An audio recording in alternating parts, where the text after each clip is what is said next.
Good morning, students. Welcome to your English literature class. Today we are starting a new poem which is there in your syllabus, and the name of the poem is After Blenheim. Okay, and this is an anti-war poem which has been written by Robert Southey.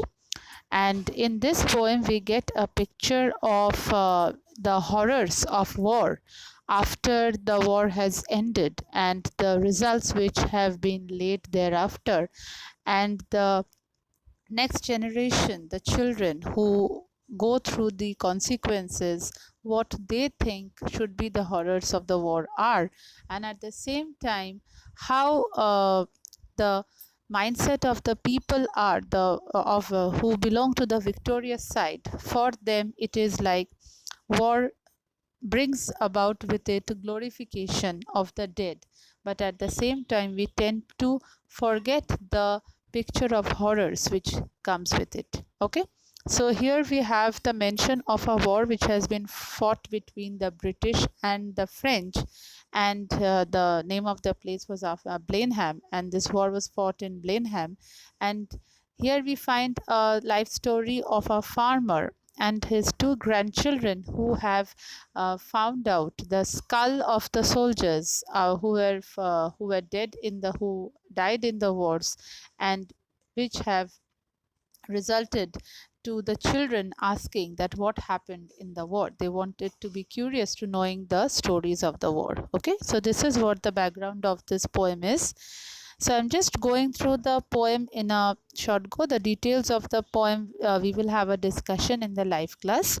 So the setting is a summer evening, as you can see. Old Caspar's work was done. So old Caspar was a farmer. He before his cottage door was sitting in the sun, and by him sported on the green his little grandchild Wilhelmine. Okay, so he came back from his work and he was sitting and he could see his grandchild playing over there. She saw her brother Peter King roll something large and round which he beside the rivulet in playing there had found. He came to ask what he had found that was so large and smooth and round. So there was this girl child who saw her brother find out something which was round, and while playing he came across with that, and it was very large, smooth and round. Old Caspar took it from the boy who stood expectant by, and then the old man shook his head, and with a natural sigh, "'Tis some poor fellow's skull," said he, "who fell in the great victory." So he said, the old Caspar said that it was the skull of some poor man who died in the horrors of the war. But here again he uses the word great victory. So he belongs to the victorious side of the Englishman. I find them in the garden, for there's many here about, and often when I go to plough, the ploughshare turns them out.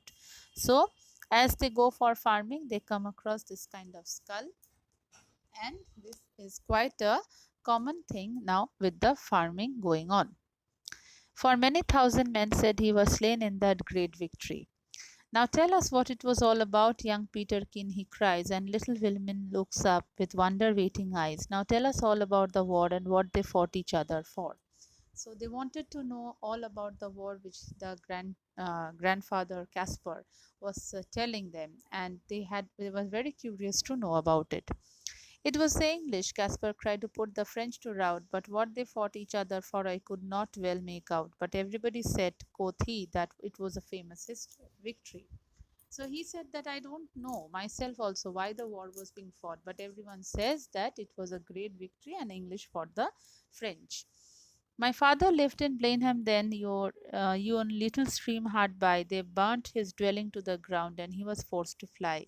So with his wife and child he fled, nor had he where to rest his head. So he talked about his father who was forced to leave his home because of the war, and he had to take his wife and children, and he had to flee the place of Blenheim. With fire and sword, the country round was wasted far and wide, and many a childing mother then and newborn baby died.